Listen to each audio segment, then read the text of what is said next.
Mirëmëngjes, shikues të nderuar, do të jemi së bashku në këtë transmetim të drejtë për drejtë ditën e sotme për të njohur me disa prej ngjarjeve më kryesore të orëve të fundit në vendin tonë, jo vetëm. Kryeministri Edi Rama në podcastin e tij të përjavshëm Flasim, të cilin e nisi me shënimet e javës dedikuar negociatave në Bashkimin Evropian. E ndjekim podcastin e kësaj të diele dhe rikthehemi me të tjera zhvillime. Para se të flasim, fillojmë me shënimet e javës.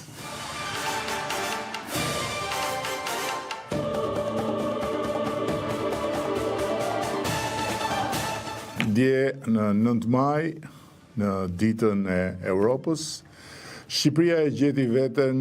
më pranë se kur Bashkimit Evropian.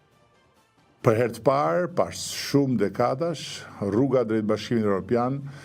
nuk duket më si një horizont i largët, por si një maj tani më e kapshme me sy dhe e arritshme në kohën që kemi në dispozicion. Negociatat kanë avancuar me ritëm, kapitujt janë hapur në kohë rekord, marrëdhënia me Bashkimin Evropian ndërtohet ditë pas dite me rezultate konkrete dhe tani më Komisioni Evropian dhe vendet anëtare përmes ambasadorëve të tyre janë në një fazë kyçe të procesit ku diskutojnë raportin e komisionit, i cili nënvizon se Shqipëria i ka plotësuar të gjitha detyrat e shtëpisë dhe është e gatshme të hyjë në fazën e mbylljes kapitujve duke kaluar përmes piketave të ndërmjetme.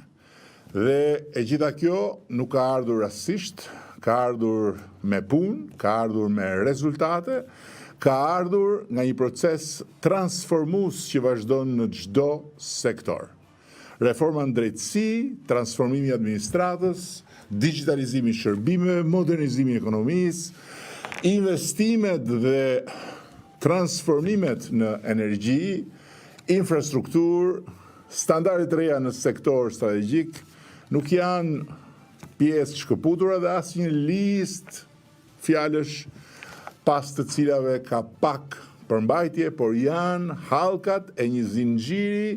gjithnjë e më solid të ndërtimit të shtetit evropian të shqiptarëve. Prandaj 9 maj nuk është për ne vetëm festa e Europës, por është edhe momenti kur marrim frymë me një ndjenjë legjitime krenarie dhe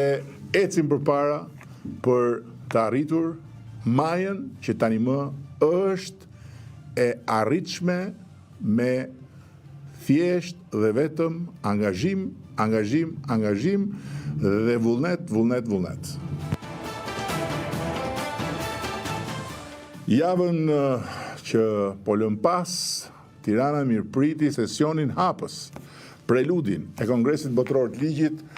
një nga platformat më të rëndësishme ndërkombëtare në fushën e shtetit të drejtës, që vjen në Shqipëri dhe